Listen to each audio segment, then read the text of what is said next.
Russia believes that it can attack Ukraine from the air with impunity. Practically every week brings with it news of at least one Russian aerial assault, with news of the deaths of Ukrainian civilians soon following. Vladimir Putin is committing war crimes, and he's going to keep doing it until the war is over. Ukraine has to get its own back. But rather than target Russian civilians, Ukraine focuses on precise long-range strikes that devastate Russia's war machine. That's exactly what Ukraine has just done again. Russia hit Kyiv. Ukraine's ATACMS strike delivered brutal payback that reminded Putin that Russia isn't the only country with long-range weapons. Russia struck first, and it injured dozens, in addition to killing several Ukrainian civilians. On November 14th, Al Jazeera was among several outlets that reported on a massive Russian airstrike launched at Kyiv that led to so much destruction that over 40 civilians had to be rescued from the rubble created. Unfortunately, not all of those civilians escaped unscathed. At the time of Al Jazeera's report, at least 6 people were confirmed dead, with over 30 more having been injured by Russia's attack. DW added that the strike, though not the largest that Russia has launched during the war, was still massive.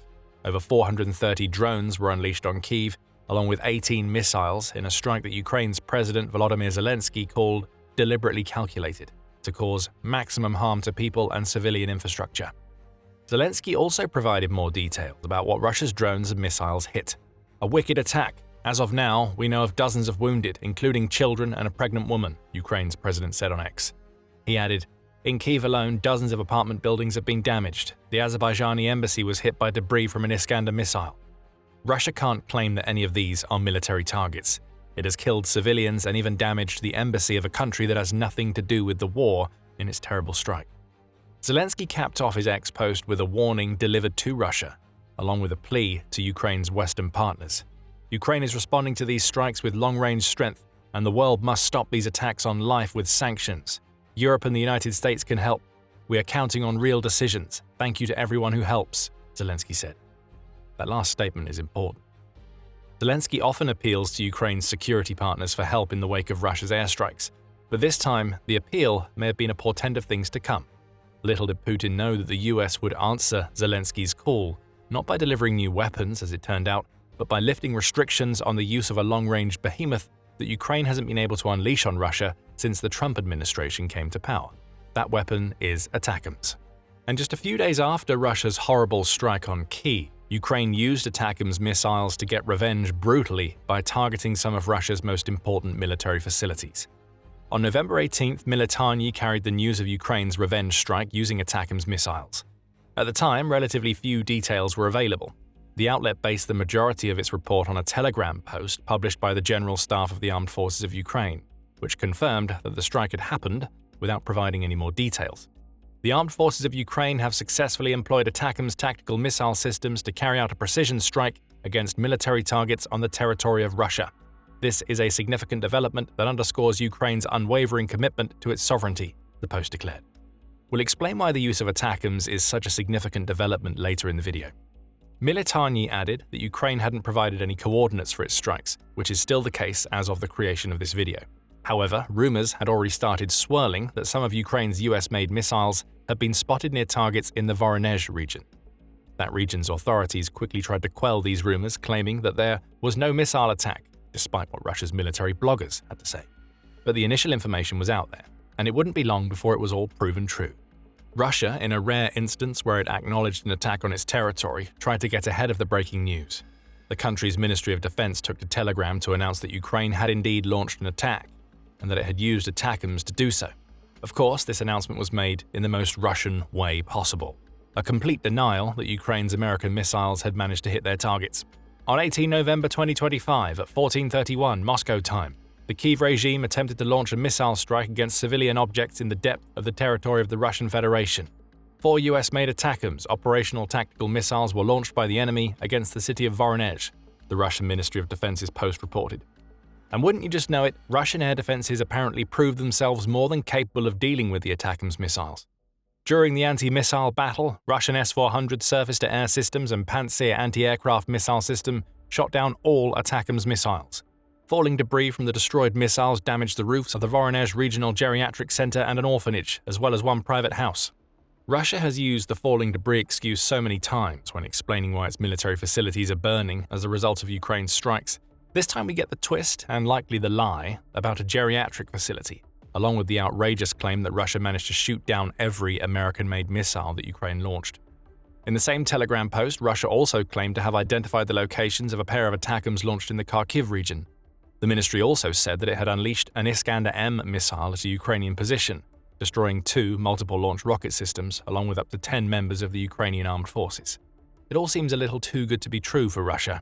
Not only does it have a successful strike against Ukraine's civilians to crow about, but it has also supposedly managed to shoot down every ATACMS missile that Ukraine launched, and has even destroyed some Ukrainian launchers. It's almost as though Russia is trying to make its claims as impressive as possible to compensate for the reality of the situation. Ukraine scored direct hits with its ATACMS missiles. And information that has come out since the initial statement by Ukraine's general staff strongly supports that conclusion. Initially, Russia thought that it had some support in its claims that it had taken out the ATACMS missiles with its S-400s. A video shared by the Stratcom Center X account, courtesy of the Xelanova Plus Telegram channel, appears to show an ATACMS being shot in flight. The missile appears to disintegrate, lending credence to Russia's claims about debris. Only there's something about the ATACMS that Ukraine likely used in its powerful revenge strike that even Russia may not have known. It's unlikely that these missiles were carrying standard high-explosive warheads. Instead, as the Kyiv Post says in its report on the Ukrainian attack, it's far more likely that Ukraine loaded its US-made missiles with a type of warhead that would make the missile look like it's disintegrating in the sky when it's actually doing what it's supposed to do. The outlet notes that there is no independent confirmation of Russia's claims to have shot these missiles down with its S-400s, which is revealing in its own right. It seems that Russia might be making these claims more to show the US that Russian air defenses can take out American missiles, even if that isn't really the case.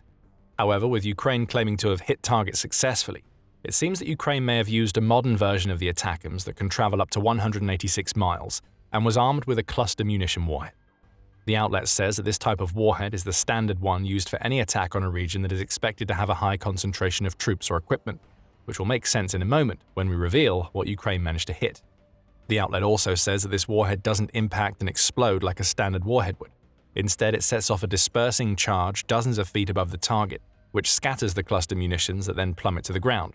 As for the missile, it continues along its trajectory before landing away from the target. If this is the type of warhead Ukraine used, the footage of the ATACMS supposedly being destroyed in the sky takes on a whole new context. Russia's S-400s didn't hit their targets, Ukraine's missiles unleashed their clusters just as they were supposed to. And thanks to a second Military report published a day after its initial article, we now know what Ukraine seems most likely to have hit in its brutal revenge strike. The rumors that the missiles were seen over Voronezh appear to have been confirmed, as at least some of Ukraine's ATACMS missiles have struck the Baltimore military airfield located in that region.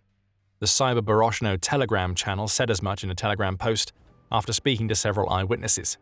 Another target was the Baltimore, and above it in one video we can see 4 smoke trails formed by the ATACMS cluster missile at the moment of the successful deployment of the warhead over the target, the channel claimed on November 19th. But that's not all. Ukraine's US-made missiles also appear to have unleashed their deadly cluster munitions on the Pogonovo training ground, which is where a large number of Russian army personnel are concentrated. We mentioned earlier that Ukraine's use of cluster warheads would make sense once we revealed the country's targets. This is why.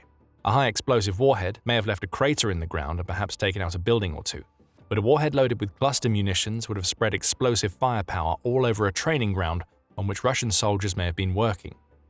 There are also some reports that ATACMS were flying over the border region of Belgorod, though it doesn't appear that any were actually targeting that region. Instead, Ukraine may have been taking advantage of weak air defenses and safe aerial corridors over Belgorod to reach its actual targets. All of this means that Ukraine's brutal revenge strike is a tale of two sides. Russia claims that Ukraine didn't hit a thing, and that every ATACMS missile was destroyed by S-400 air defense systems. That would be a spectacular claim to make at the best of times, especially given that the Ukraine war has proven that S-400s aren't as effective as Russia claims them to be. However, it's the story that Russia is sticking to. Ukraine, on the other hand, claims that it scored direct hits. That's backed by both the likelihood that cluster munitions were used in the strikes and by later analysis by independent Telegram channels that revealed the locations Ukraine targeted. Those locations wouldn't be known if Ukraine's ATACMS didn't hit their targets. Still, we may have to wait a little longer for full confirmation of the damage Ukraine did, as this is a breaking story at the time of creating this video. Whatever damage Ukraine managed to do in its ATACMS strikes is important, of course. However, it's what these strikes mean in the greater context of the war that may be crucial when it comes to what happens in the future.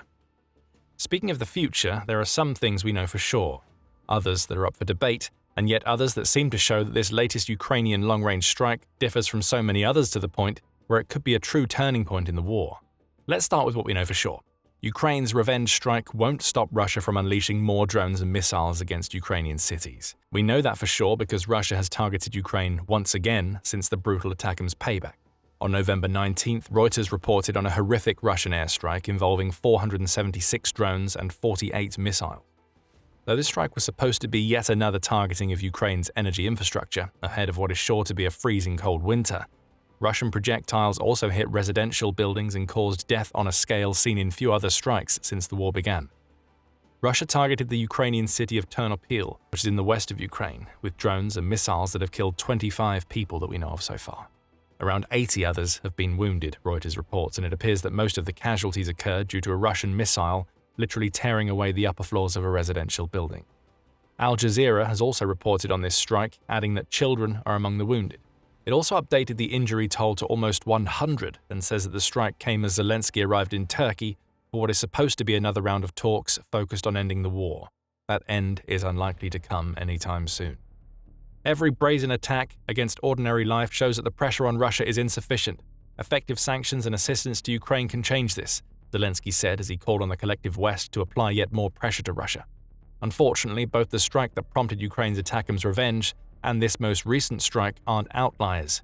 Attacks of this strength have become the norm for Russia in recent months, and the Kyiv Independent proves it with a chart that shows that the period between October 1st and November 18th has seen Russia launch 8,000 drones and 359 missiles at Ukraine. Ukraine is doing a good job of intercepting Russia's drones, maintaining an interception rate of about 80% in that area. However, November has seen the country intercept just 27% of Russia's missiles, which is lower than the country's typical missile interception rate. Russia will keep battering Ukraine with drones and missiles. That much is certain. What isn't certain is how often Ukraine will be able to pull off revenge strikes using ATACMS missiles. In its report on Ukraine's ATACMS strike, the War Zone, or TWZ, points out that nobody really knows how many ATACMS missiles Ukraine has left in its stockpiles. Though Kyiv claimed that it will continue using ATACMS, just how many it has left is a mystery.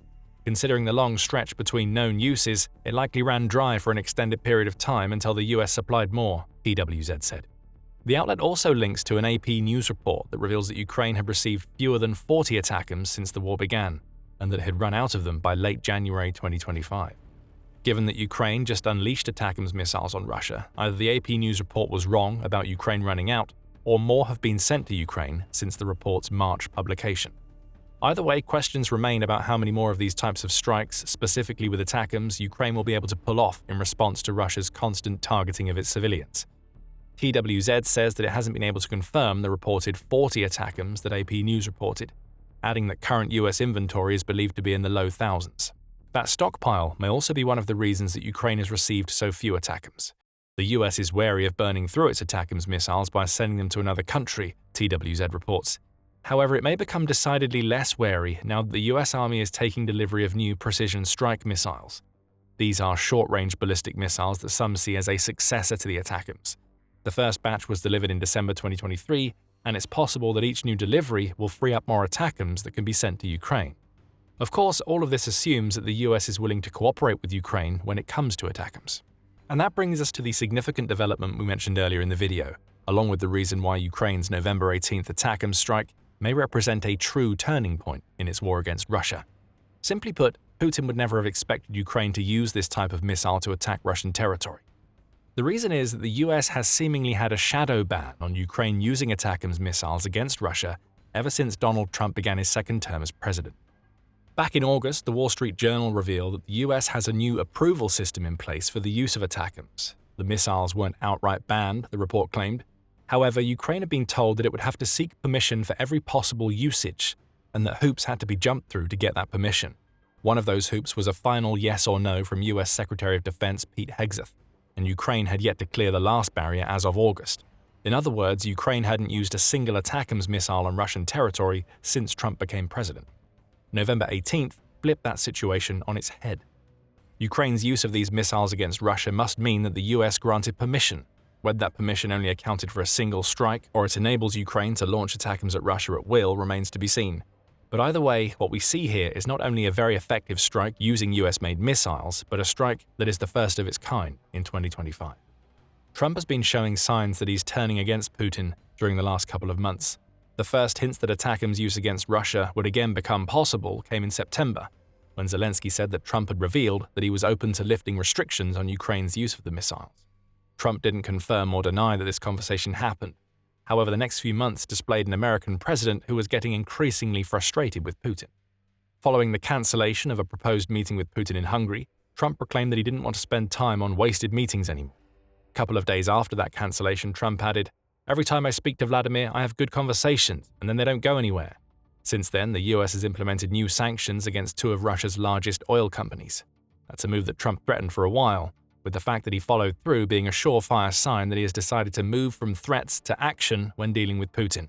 And as the Kyiv Post reveals, November 18th brought with it news that the US has approved the proposed sale of $105 million of Patriot air defense systems sustainment and related equipment. It's starting to look like the US under Trump is throwing its full weight behind Ukraine. The unleashing of ATACMS missiles on Russia for the first time since Trump took office is further evidence of that claim, though we don't know how many more of these missiles Ukraine has or whether the US will send more. Putin has still received the message loud and clear. The US is backing Ukraine, and Trump is finally done with allowing Russia's president to lie, cheat and cajole his way through peace discussions that he will never take seriously. ATACMS missiles flying through the skies in Russia aren't the only sign that the US is done playing around with Putin. President Trump has finally said that he is okay with US lawmakers pushing through a bill that could devastate the Russian economy. The US has slapped Putin hard, and you can find out how if you check out our video. And if you enjoyed this video, remember to subscribe to The Military Show for more coverage of Ukraine's long-range strikes on Russian territory. And thank you for watching.